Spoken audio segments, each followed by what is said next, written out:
قل هو اللہ احد اللہ الصمد لم یلد ولم یولد ولم یکن له کفوا احد آمنت باللہ صدق اللہ مولانا العظیم۔ معزز و مکرم سامعین، اللہ کے فضل اور توفیق سے آج ماہ مقدس رمضان المبارک کا 8واں روزہ اور ہماری اشاعت اسلام کورس کی آج 8ویں نشست ہے۔ آج کا ہمارا موضوع توحید باری تعالی۔ یہ ایک خاص ٹاپک ہے، لیکن وقت کی علت کے حوالے سے ہم نے مختصر خاص پوائنٹ ہی بیان کرنے ہیں۔ توحید یہ واحد سے ہے، یعنی اللہ تعالیٰ کی وحدانیت۔ اللہ تعالیٰ ہر معاملے میں یکتا ہے، ذات میں، صفات میں، کسی بھی حوالے سے اللہ کا کوئی بھی شریک نہیں ہے۔ یہ سورہ اخلاص اللہ تعالیٰ کی توحید کے لیے ایک بہترین، رب تعالیٰ نے چند آیتوں میں پوری صورت نازل فرمائی، اور اس کا شان نزول سمجھ لیں کہ اس چیز میں اختلاف ہے کہ یہ صورت مکی ہے یا مدنی ہے۔ بعض کے نزدیک یہ صورت مکی ہے، قریش مکہ نے سوال کیا تھا۔ بعض کے نزدیک یہ صورت مدنی ہے، مدینہ کے یہودیوں نے رسول اللہ صلی اللہ علیہ وسلم پہ سوال کیا تھا کہ اے محمد صلی اللہ تعالیٰ علیہ وآلہ وسلم، آپ الگ طور پہ ایک مذہب دین لے کر آئے ہیں، اور جس رب کی دعوت آپ دے رہے ہیں بتائیں کہ وہ رب کس طرح کا ہے۔ ان کے مختلف سوال تھے، وہ رب کس طرح کا ہے، کیسا ہے، کس چیز سے بنا ہے، کس نے اس کو بنایا ہے، ٹھیک ہے نا؟ یعنی اس طرح کہ اللہ کی ذات، اللہ کی طبیعت کے متعلق سوالات تھے۔ تو رب تعالی نے ان کے جواب کے اندر وہی نازل فرمائی، فرمایا محبوب قل، آپ ان کو کہہ دو، هو اللہ احد، وہ اللہ احد ہے، یکتا ہے، اکیلا ہے۔ واحد اور احد کے اندر فرق یہ ہے کہ واحد، لفظ واحد، احد وہ ہوتا ہے کہ جو کسی بھی حوالے سے کسی سے مماثلت نہ پائے، ذات میں، صفات میں، قول میں، کردار میں، معاملات میں، ہر حوالے سے وہ بالکل جدا ہو، اسے احد کہتے ہیں۔ تو فرمایا محبوب یہ آپ سے، آپ کے رب کے بارے پوچھنے، آپ ان کو کہہ دو کہ وہ اللہ احد ہے، یکتا ہے، ہر حوالے سے جدا ہے بالکل وہ۔ اللہ الصمد، وہ اللہ بے نیاز ہے۔ کسی کا بے نیاز کا مطلب یہ سمجھے وہ کسی کا محتاج نہیں ہے، اس کو کسی کی ضرورت نہیں ہے۔ صمد وہ ذات ہوتی ہے کہ جو بالکل بے نیاز ہو، اس کو کسی کی ضرورت نہ ہو اور ہر ایک کو اس کی ضرورت ہو۔ کائنات کی جتنا بھی مخلوقات ہیں، اللہ کو ان کی کوئی ضرورت نہیں ہے۔ رب تعالیٰ چاہے ایک لمحے کے اندر پوری کائنات کی ساری تخلیق کو فنا کر دے، اس کو کوئی پرواہ نہیں ہے۔ رب تعالیٰ کو ایک ذرہ بھی ضرورت نہیں کسی مخلوق کی بھی، لیکن کائنات کے ہر ذرے کو اللہ کی ضرورت ہے۔ کائنات کی ساری مخلوق، ہر چیز اللہ کی محتاج ہے، خدا کی ذات کسی کی محتاج نہیں ہے۔ اس ذات کو کہتے ہیں صمد۔ وہ بے نیاز ہے اور وہ بے پرواہ ہے، جب چاہے، جو چاہے، جیسا چاہے، جس طرح چاہے کر دے، اس سے کائنات کے اندر کوئی پوچھنے والا نہیں ہے۔ اس ذات کو صمد کہتے ہیں۔ ہر ایک ذات اسی کی محتاج ہے۔ کائنات کے ذرے ذرے کو، ہر ایک چیز کی طرف اس کی توجہ ہے، ٹھیک ہے نا؟ برابر کی توجہ۔ ایک الگ چیز ہے کہ وہ اپنی رحمت کا خاص نزول کسی طرف متوجہ کر دے، وہ ایک الگ ہے، لیکن کوئی کائنات کا ایسا ذرہ نہیں ہے جو رب تعالیٰ کی توجہ اس طرف نہ ہو، ٹھیک ہے نا؟ بلا تشبیہ و تمثیل، اللہ کی ذات کے لیے مثال نہیں ہوتی، سمجھانے کے لیے بات ہوتی ہے۔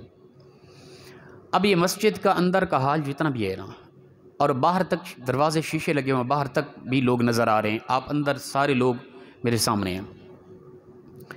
اب میں مثال کے طور پہ محض دیکھ رہا ہوں حج، میرا محترم ارشد صاحب کی طرف، میری نظر خاص ان کی طرف ہے، توجہ ان کی طرف ہے، لیکن نظر ان کی طرف، نظر پھر بھی پوری مسجد کے حال کے سارے لوگ آ رہے ہیں، ٹھیک ہے نا.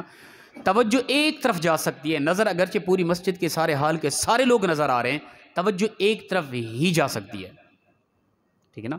لیکن رب تعالیٰ کی ذات کی توجہ کائنات کے ذرے ذرے، مثال کے طور پہ ہماری یہ کلینیں آپ کو نظر آ رہی ہیں، ان کلینوں پہ نقشے بنے ہوئے ہیں، ان نقشوں کے اندر چھوٹی چھوٹی لکیریں، چھوٹے چھوٹے ذرات بنے ہیں، ٹھیک ہے نا. رب تعالیٰ کی توجہ ان ذرات پر، کائنات کے ہر ذرے پر برابر یکساں ہے. کائنات کو کوئی ایسا ذرہ زمین کے تہ سے کے نیچے، تحت الثری سے نیچے نہ نظر آنے والی چھوٹی سی چھوٹی مخلوق پر رب تعالیٰ کی جس طرح توجہ ہے، اسی طرح مجھے بھی دیکھ رہا ہے، اس کو بھی دیکھ رہا ہے. اس کے علم میں ہے کہ تحت الثری سے نیچے نہ نظر آنے والی رینگنے والے چھوٹے کیڑے، ان کے دل و دماغ میں کیا ہے، اس وقت ان کو بھوک ہے، پیاس ہے، غم ہے، درد ہے، کیا ہے، وہ ان کو بھی جانتا ہے، مجھے اور آپ کو بھی جانتا ہے. کائنات کے ذرے ذرے پر برابر کی یکساں ایک طرح کی اس کی توجہ موجود ہے. وہ ایسی ذات ہے، اور کائنات کی ہر ذی روح چیز تک رزق وہ پہنچاتا ہے. اسے علم ہے کہ کس کو کتنا کس قدر ضرورت ہے، اس کے مطابق وہ پہنچا رہا ہے.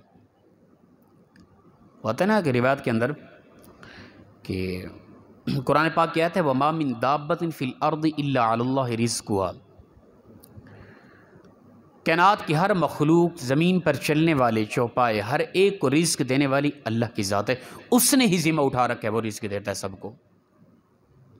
حضرت سلیمان علیہ السلام کو رب تعالیٰ نے مشرق تا مغرب، شمال تا جنوب بادشاہی عطا کی اور ہر مخلوق پر تسلط دیا. جنات بھی حضرت سلیمان علیہ السلام کے تابع تھے. حضرت سلیمان علیہ السلام نے عرض کی، پروردگار تیرا پیغمبر ہوں، تو نے مجھے اس قدر دولت دی، پوری کائنات کا نظام میرے سپرد کیا، ایک وقت کا کھانا میرے سپرد کر دے، تیری مخلوق کو میں کھانا کھلاؤں گا. رب تعالیٰ نے فرمایا پیارے پیغمبر، یہ تیری ذمہ داری نہیں، تو اپنے معاملات کو دیکھ، یہ میں رب ہوں، ٹھیک ہے نا، میں رازق ہوں، رزق دینے والا، یہ میری ذمہ داری ہے. اللہ کے پیغمبر تھے، اللہ کے نبی، پھر لاڈ کرتے ہوئے اللہ کے یہاں بار بار اصرار کیا، پروردگار نہیں، ایک وقت کا کھانا تیری مخلوق کا میں ہی تیار کروں گا، تو نے مجھے سب کچھ عطا جو کر رکھا ہے، کون سی کوئی کمی ہے، تو ڈائریکٹ دیتا ہے اس طرح میں کھلا دوں گا، بس دے تو ہی رہا ہے نا، وہ بھی تیرا ہی ہے نا. پیغمبر کے اصرار پر رب تعالیٰ نے فرمایا جاؤ، آج کے ایک وقت کا کھانا تیری سپرد ہے. حضرت سلیمان علیہ السلام نے جنات کو حکم دیا اور بڑی بڑی دیگیں کیا کچھ تیار کرایا، پھر اعلان کر دیا ہر مخلوق، سمندر کی مچھلیاں کیا، ساری مخلوق، جنات بھائی آ کے آج کھانا میرے ہاں کھائیں گے. اللہ کی طرف سے جو کھانا آنا تھا نا، وہ میری طرف سے ہی آ جائے گا، اللہ نے مجھے اجازت دے دی ہے. حضرت سلیمان علیہ السلام نے اپنی قوت کے مطابق تمام دنیا کے سارے جنات کو دعوت دے کر کھانا تیار کرایا، ٹھیک ہے نا. بڑی بڑی ایک ایک قلعے کی ایک ایک دیگ تھی جس کے اندر کھانا تیار ہوا، اور کئی ہزاروں کی تعداد میں دیگیں تیار ہوئی. وہ پیغمبر تھے، پھر پوری کائنات کا سارا نظام ان کے سپرد تھا، اور ساری دنیا کے سارے جنات ان کے تابع تھے، تو کتنا بڑا اہتمام ہوگا، ہماری عقل وہاں تک نہیں جا سکتی. اب جب یہ سارا کھانا تیار ہو گیا، کچھ لمحہ پہلے ایک مچھلی نے باہر منہ نکالا سمندر سے، تو کھانا طلب کی. حضرت سلیمان علیہ السلام نے تاخیر کا فرمایا، بھئی تھوڑا صبر کرو. مچھلی کہنے لگی اللہ کے ہاں جب بھی مانگتے اس نے کبھی یہ نہیں کہا. تو آپ حیران ہو گئے، آپ نے کہا اچھا یہ اعتراض بن رہا ہے، تو آپ نے حکم دے دیا بھئی چل ٹھیک ہے، بقیہ مخلوق آ رہی ہے، تجھے اجازت ہے، تو نے جتنا کھانا ہے کھا لے. اللہ کی کرنی ایسی کہ جتنا بھی کھانا بنا تھا، ایک لقمہ ہوا مچھلی سارا کا سارا نکل گئی. جتنا بھی کھانا ساری مخلوق کے لیے تیار کر رکھا تھا، وہ سارا کا سارا مچھلی ایک لمحے میں نکل گئی. اور پھر مچھلی نے آواز دی، اے پیارے پیغمبر علیہ السلام، میں دن میں 3 وقت کا کھانا کھاتی ہوں، اور میرے ایک وقت کا کھانا 3 لقمے ہوتا ہے، اور یہ ایک وقت کے کھانے کا ایک لقمہ ہوا ہے جو ٹوٹل تو نے کھانا بنا رکھا تھا. حضرت سلیمان علیہ السلام بے ہوش ہو گئے. جب ہوش آیا سجدہ ریز ہو گئے، پروردگار تو ہی رازق ہے، تو ہی کائنات کو پالنے والا ہے. کائنات کے اندر کسی کے اندر یہ طاقت نہیں کہ کوئی کسی کو پال سکے، رزق دے سکے. الحمدللہ رب العالمین. فرمایا تمام تعریفیں اللہ کے لیے ہیں، اللہ ہی تمام جہانوں کا رب ہے، پالنے والا ہے، وہی رزق عطا کرنے والا ہے. اللہ صمد، وہ بے نیاز ہے، کائنات کا ذرہ ذرہ اس کا محتاج ہے، کائنات کے ذرے ذرے کو اس کی ضرورت ہے، اس کو کسی کی ضرورت قطعاً نہیں ہے۔ مسلم شریف کی حدیث مبارک ہے، رسول اللہ صلی اللہ علیہ وسلم فرماتے ہیں کہ اللہ تعالیٰ اس قدر بے نیاز ہے، پوری کائنات کی ساری مخلوق چٹیل میدان میں آ جائے اور اللہ تعالیٰ کی بالکل نافرمانی پہ تل جائے، جو رب کہتا ہے، حکم دیتا ہے، اس کے برعکس ہو جائے، تو اس کی ربوبیت میں ایک ذرہ برابر بھی نقصان نہیں کر سکتی یہ مخلوق، اپنا نقصان کرے گی۔ اور اس کے برعکس فرمایا کہ پوری کائنات کی ساری مخلوق، جن و انس، ہر قسم کے مذہب مسلک رکھنے والے جو خدا کو نہیں مانتے، وہ بھی ایک چٹیل میدان میں آ کے سب لوگ اللہ کو ماننا شروع کر دیں، اللہ کی وحدانیت، اس کی تسبیح و تذکیر کرنا شروع کر دیں، تو رب تعالیٰ کی ربوبیت میں، اس کی بادشاہت میں ایک ذرہ برابر بھی اضافہ نہیں کر سکتے۔ اللہ الصمد، وہ بے نیاز ہے، اس کو مخلوق کی کوئی ضرورت نہیں ہے، مخلوق کو اللہ کی ضرورت ہے۔ ہماری سانس چل رہی ہے، ہماری سماعتیں ہیں، ہماری بصارت ہے، ہمارا چلنا پھرنا، سب کچھ اللہ کا محتاج ہے۔ ایک لمحے کے لیے اللہ اپنی نظر کرم ہٹا لے تو کائنات ایک لمحے سے پہلے تباہ ہو جائے، کچھ بھی باقی نہ رہے۔ میں اس وقت ممبر رسول پہ بیٹھا ہوں، میں یہ بول رہا ہوں، وہ مجھے عقل عطا کر رہے، شعور عطا کر رہے، میری زبان کو طاقت دی ہے بولنے کی، آواز کی، مجھے سماعت دی ہے، سن رہا ہوں، مجھے بصارت دی، میں دیکھ رہا ہوں، یہ سارا اسی کی عطا ہے۔ اگر وہ چاہے عقل چھین لے تو میرا بولنا کس کام کا؟ میں یہ الفاظ بول سکتا ہوں؟ نہ۔ وہ میری سماعت بصارت چھین لے، زبان سے یہ انداز گفتگو چھین لے، کیا کر سکتا ہوں؟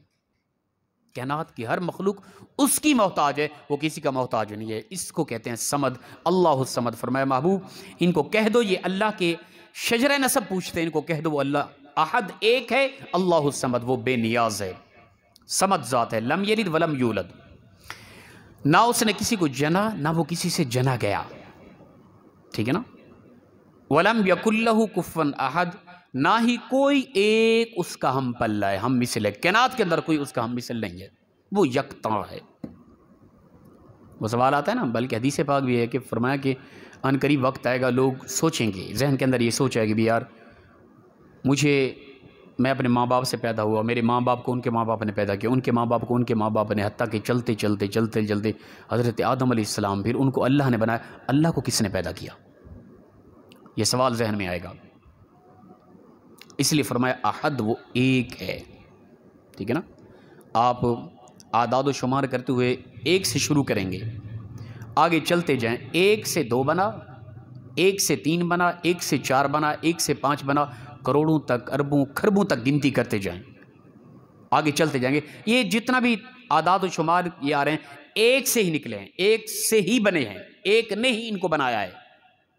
اور کروڑوں سے پیچھے آنے کی کوشش کریں، ایک تک پہنچیں گے، رک جائیں گے، ایک سے پیچھے کیا ہے؟ 0، ٹھیک ہے نا؟ ایک سے پیچھے کچھ بھی نہیں ہے۔ کوئی کہے بھئی ایک کہاں سے بنا پھر؟ ٹھیک ہے نا؟ آگے جتنا بھی اعداد و شمار کر رہے ہیں، ایک سے بڑھ رہے ہیں، ایک سے پیچھے کیا ہے؟ 0۔ ایک کو کس سے بناؤ گے؟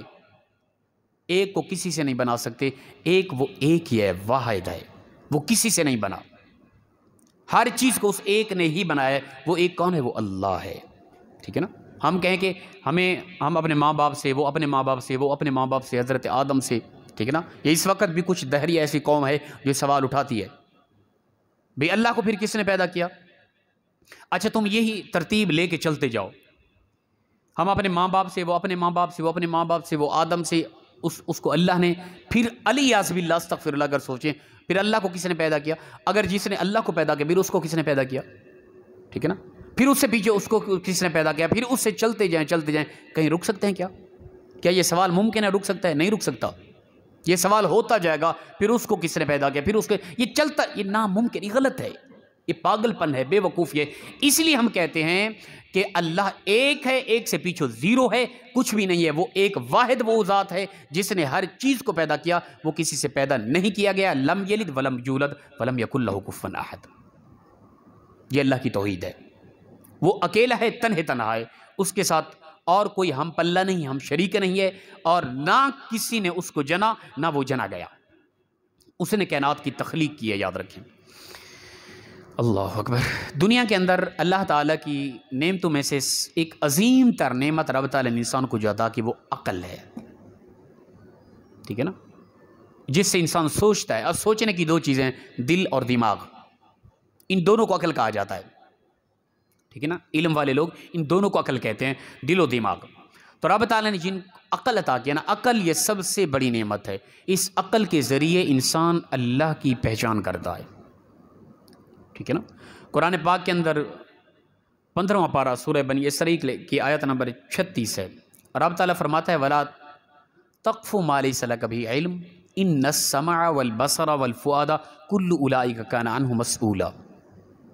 فرمایا کہ تم وَلَا تَقْفُ مَا لَيْسَ لَكَ بِهِ عِلْمٌ،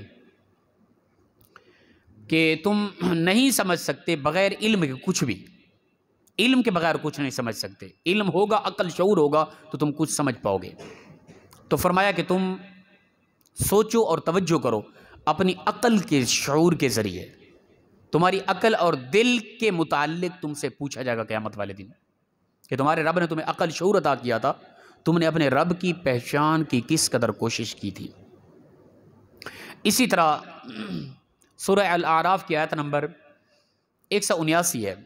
رب تعالیٰ فرماتا ہے وَلَقَدْ ذَرَأْنَا لِجَهَنَّمَ كَثِيرًا مِّنَ الْجِنِّ وَالْإِنسِ لَهُمْ قُلُوبٌ لَّا يَفْقَهُونَ بِهَا وَلَهُمْ أَعْيُنٌ لَّا يُبْصِرُونَ بِهَا وَلَهُمْ آذَانٌ لَّا يَسْمَعُونَ بِهَا أُولَٰئِكَ كَالْأَنْعَامِ۔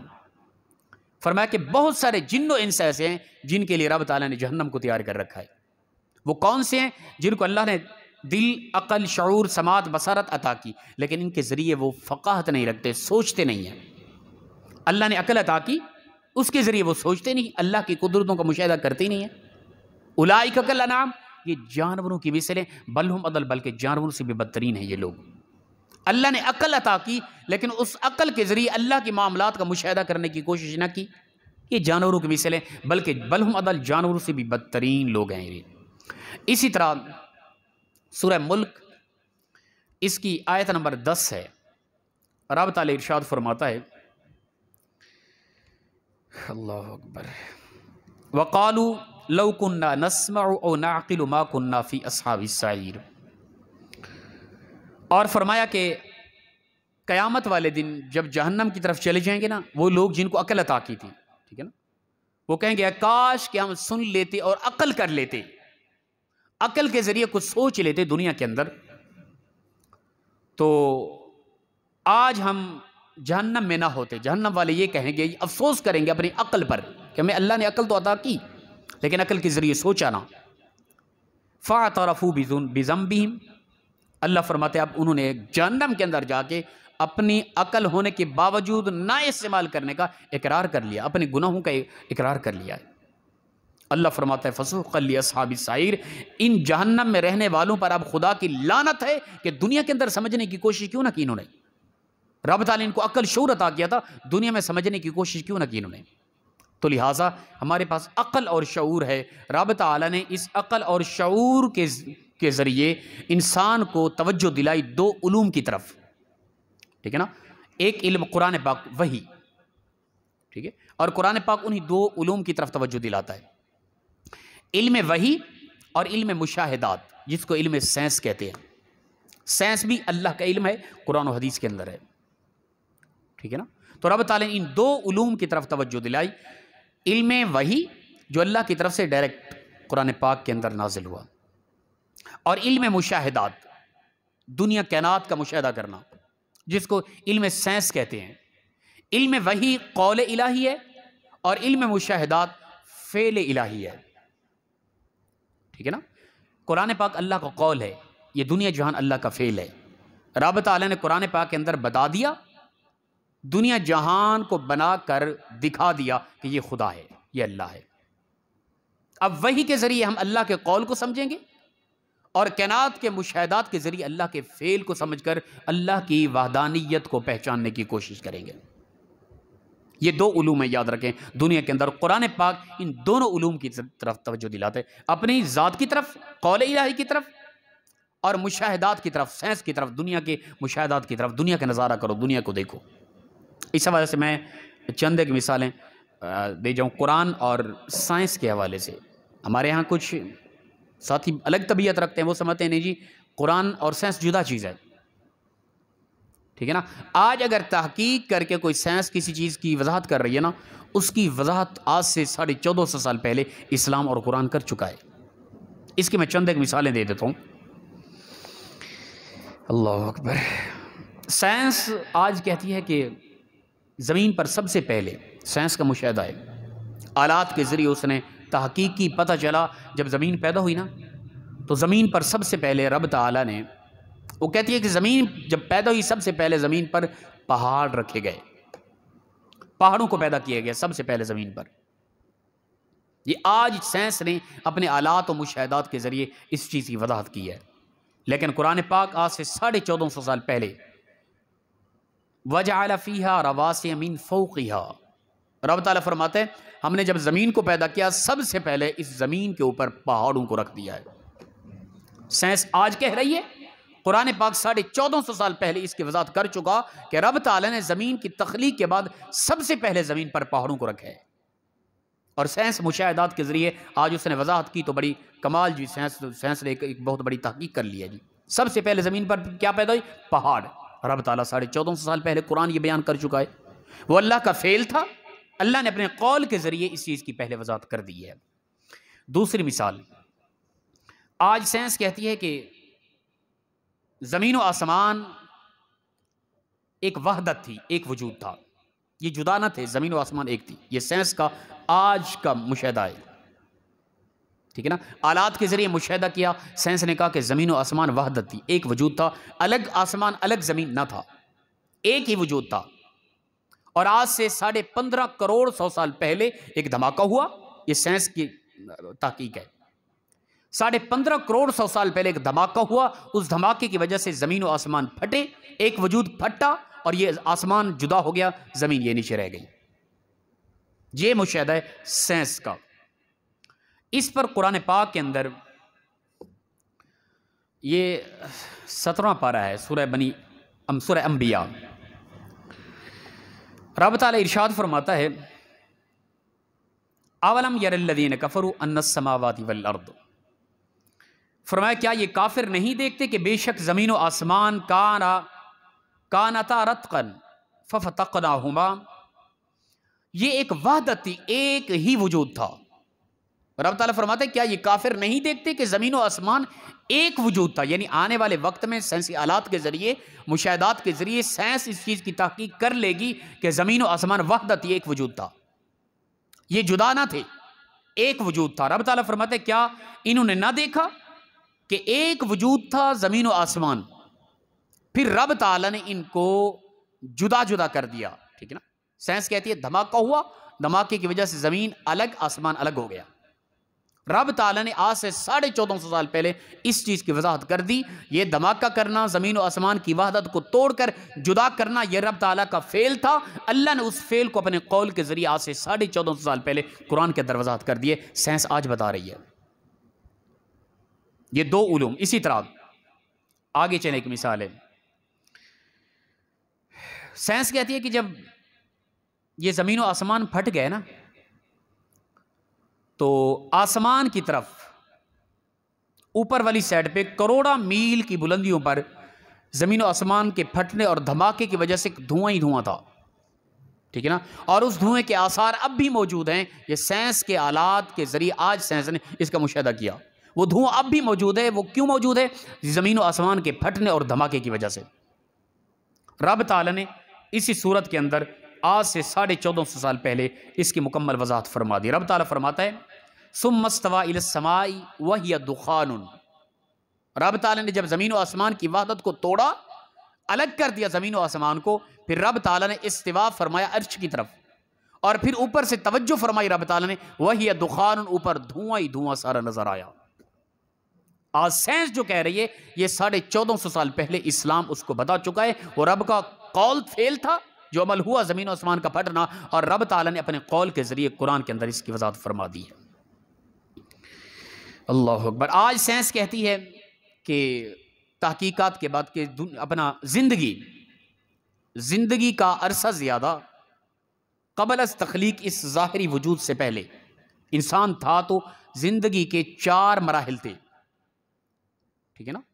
4 مراحل میں انسان 3 مراحل میں زندگی 3 مراحل میں پانی میں رہی، ایک چوتھا مرحلہ ایسا آیا جس میں زندگی خشکی پر آئی۔ یہ سائنس کی تحقیق ہے آج کے دور میں۔ آج سائنس نے آلات کے ذریعے اس کی تحقیق کی ہے، لیکن رب تعالیٰ نے قرآن پاک کے اندر یہی 17واں پارہ سورہ بنی انبیاء، رب تعالیٰ فرماتا ہے وَجَعَلْنَا مِنَ الْمَاءِ كُلَّ شَيْءٍ حَيٍّ، اللہ نے زندگی کو شروع میں پانی سے ہی پیدا کیا اور زندگی کے کئی مراحل پانی میں گزرے ہیں۔ سائنس آج آلات کے ذریعے کہہ رہی ہے، اسلام 1450 سال پہلے کہہ چکا ہے۔ آج سائنس کہتی ہے کہ انسان جب پیدا ہوتا ہے نا، سب سے پہلے انسان کے اعضائے جسمانی میں جو کام کرتے ہیں نا، وہ انسان کے کان اور انسان کی بصارت ہے۔ سب سے پہلے سائنس کہتی ہے کہ انسان کے اعضائے جسمانی کان اور آنکھیں کام کرتی ہیں سب سے پہلے بنیادی طور پہ۔ رب تعالیٰ فرماتے ہیں وَجَعَلْنَاهُ سَمِيعًا بَصِيرًا، یہ تحقیق آج سائنس کر رہی ہے۔ رب تعالیٰ نے 1450 سال پہلے اپنے محبوب کے ذریعے قولاً فرما دیا ہے محبوب ہم جب انسان کو پیدا کرتے ہیں تو سب سے پہلے انسان کی سماعت اور بصارت کام کرتی ہے۔ تو یہ چند ایک، اس کے علاوہ بھی کافی اپنا معلومات ہے، تحقیقات اگر لگ رہے ہیں اس پہ، تو یاد رکھیں کہ بنیادی 2 علوم وحی اور مشاہدات، ان کے ذریعے رب تعالیٰ کی پہچان کرنی ہے ہم نے، ٹھیک ہے نا؟ تو سائنس اور علم وحی یہ 2 علوم ہیں، قرآن پاک بھی انہی کی طرف ہی توجہ دلاتا ہے۔ اللہ اکبر۔ تو اللہ تعالیٰ کا فعل دنیا ہے، کائنات کی تخلیق، اور اللہ تعالیٰ کا قول قرآن پاک ہے، ان دونوں کی طرف توجہ کرنی ہے۔ اللہ نے عقل شعور عطا کیا، اس عقل کے ذریعے فرمایا مشاہدات کرو، دنیا کا دیکھو، تمہیں رب تعالیٰ کی قدرتوں کا مشاہدہ ہوگا، رب تعالیٰ کی طاقت نظر آئے گی تمہیں۔ اور ان فی ذالک لآیۃ لقوم یتفکرون، ہماری ان آیات کے اندر عقل کے ذریعے تفکر کرو، سوچ و وچار کرو، دیکھو اس کے اندر رب تعالیٰ کا یہ قول ہے، اس کے اندر رب تعالیٰ کی وحدانیت نظر آئے گی تمہیں، ٹھیک ہے نا؟ تو یہ کائنات، داہریہ قوم کا ایک سوال ہے، آخری چند ایک باتیں۔ داہریہ قوم کا سوال ہے کہ یہ دنیا آٹومیٹکلی چل رہی ہے، اس کا کوئی نظام چلانے والا نہیں ہے، ٹھیک ہے نا؟ مختلف مذاہب ہیں، لیکن داہریہ قوم ایک ایسی ہے، ایسا اپنا سوچ فکر رکھنے والا طبقہ ہے جو خود بالکل اللہ کی ذات سے بیکاٹی کرتا ہے۔ وہ کہتا ہے اللہ کی ذات ہے ہی نہیں کوئی، ٹھیک ہے نا؟ جس قدر اس کے علاوہ کوئی بت پرست ہیں جو بھی ہیں، کوئی کسی نہ کسی کو مانتا تو ہے، بھئی کائنات کا چلانے والے کوئی بت ہے، کوئی بھی نظام چلانے والا ہے تو صحیح، لیکن داہریہ کہتی ہے نہیں، یہ اللہ تعالیٰ کی کوئی ذات نہیں ہے، دنیا شروع سے آ رہی ہے، کوئی ایسا وقت نہ تھا کہ دنیا نہ تھی۔ وہ کہتے ہیں یہ شروع سے آ رہی ہے، چلتی رہے گی اسی طرح، اس کو چلانے والا کوئی بھی نہیں ہے۔ ہم کہتے ہیں کہ یہ انتہا کی کم عقلی، کم ظرفی، نادانی اور بے وقوفی پر مبنی سوال ہے۔ یہ بھئی کیسے ممکن ہے؟ میں کہوں کہ بھئی یہ آپ میں سے مختلف طبیعت رکھنے والے لوگ بیٹھے ہیں، میں ویسے کہہ دوں بھئی یہ مسجد کی عمارت جتنا بھی کھڑی ہے نا، یہ پنکھے، یہ بجلی، لائٹنگ، یہ ساری سیٹنگ خود بخود وجود میں آئی ہے، کسی نے بنایا نہیں اس کو۔ آپ تو ماشاءاللہ باشعور پڑھے لکھے سمجھدار لوگ بیٹھے ہیں، کسی بچے کو بھی کہنا تو وہ کہے گا حضرت، ہنس پڑے گا بھئی حضرت کیا کہہ رہے ہیں آپ، اب کیا سمجھا سکتے ہیں آپ کو، ٹھیک ہے نا؟ ادب کی وجہ سے وہ کوئی اس طرح کا لفظ نہ کہے، لیکن دل میں سوچے گا کہ بیچارہ حضرت صاحب بیٹھے تو ممبر میں دماغی طور پہ فارغ ہیں۔ یہ بھئی کیسے ممکن ہے کہ اتنا بڑی عمارت، اتنا بڑا سیٹ اپ خود بخود وجود میں ہے، کوئی کرنے والا نہ ہو؟ بھئی کسی نے یہ الگ الگ چیزوں کو جوڑا ہے، سیٹ اپ کیا ہے، یہ عمارت تعمیر کی ہے، کھڑی ہے عمارت، ایسے ممکن ہی نہیں ہے۔ ہو گیا نا حضرت امام اعظم ابو حنیفہ کے ساتھ مناظرہ ہو گیا داہریہ کا۔ امام اعظم ابو حنیفہ جو وقت، یہ ایک اصول ہوتا ہے مناظرے کا، وقت کی پابندی، وقت پر لیٹ آنا شکست تصور کیا جاتا ہے۔ امام اعظم ابو حنیفہ لیٹ پہنچے، جب لیٹ آئے تو داہریہ کا وہ آدمی اس نے کہا لو جی شکست تو ہو گئی نہیں ان کی نا، وقت کی پابندی نہیں کی۔ آپ نے فرمایا میں معذرت کرتا ہوں، اصل لیٹ ہونے کی وجہ اور سبب میں بیان کر دیتا ہوں، آپ لوگ پھر جو حکم کریں گے۔ انہوں نے کہا بتائیں بھائی سبب بتائیں لیٹ آنے کا۔ آپ نے فرمایا دراصل میں نے کیونکہ دریا کے دوسرے کنارے پر تھا، کشتی پہ یہاں آنا تھا، تو میں جب دریا کے کنارے پہ پہنچا تو کشتی وہاں سے نکل چکی تھی دوسرے کنارے کی طرف، میں بڑا پریشان، اب کشتی نے واپس آنا کافی ٹائم لگانا تھا، اسی کنارے کے قریب درخت تھا، میں درخت کے قریب بیٹھ گیا، اچانک میں نے دیکھا درخت کٹا ہے خود بخود، اس کے تختے بنے ہیں اور وہ خود سیٹ اپ ہوتا گیا، وہ اپنا تختے بن کر سیٹ اپ ہوا، کشتی بنی اور کشتی خود چل کے دریا میں آئی، میں اس پہ بیٹھا، اس نے خود چل کے، کسی نے ہاتھ نہیں لگایا، دوسرے کنارے پہ مجھے چھوڑا، تو اب میں پہنچا اس لیے لیٹ ہوا ہوں۔ داہریہ ہنسنے لگا، انہوں نے کہا لو جی اندازہ کرو یہ مسلمانوں کا امام ہے اور اس کے عقل اور شعور کا اندازہ کریں، کیسے ممکن ہے کہ ایک درخت خود کٹے اور خود وہ تختے بنے اور کشتی بنے، وہ خود چلے دریا سے کہ دوسرے کنارے پہ خود کھڑا کرے کسی کو آگے، کیسے ممکن ہے؟ آپ نے فرمایا اگر ایک چھوٹا سا درخت خود بخود نہیں کٹ سکتا، تختے نہیں بن سکتے، کشتی نہیں بن سکتی خود بخود، اور وہ خود چل کے دریا کے دوسرے کنارے پر نہیں پہنچا سکتی، تو کائنات کا اتنا بڑا نظام خود بخود کیسے ممکن ہے؟ ٹھیک ہے نا؟ اس کا سر جھک گیا، فرمایا کوئی ایسی ذات ہے جو کائنات کا نظام چلا رہی ہے، کائنات خود بخود چلنے والی قطعاً نہیں ہے، یاد رکھو، ٹھیک ہے نا؟ تو وہ ذات، جو بھی وہ ذات ہے، وہ ذات اللہ کی ذات ہے، وہ وحدہ لا شریک ہے، وہ معبود ہے، اسی کی ساری مخلوق ہے، وہ صمد ذات ہے، بے نیاز ہے، وہ کسی کی محتاج نہیں، کائنات کی ہر مخلوق اسی کی محتاج ہے، اس کو کسی کی ضرورت نہیں، کائنات کے ذرے ذرے کو اس ذات کی ضرورت ہے۔ اللہ پاک ہم سب کو اللہ تعالیٰ کی وحدانیت کی حقیقت سمجھ کر اس پر عمل کی توفیق عطا فرمائے۔ وآخر دعوانا الحمدللہ رب العالمین۔ جی اس سلسلہ میں کوئی بات پوچھنے والی ہو تو جی۔ اللہ اکبر، اللہ پاک عمل کی توفیق دے۔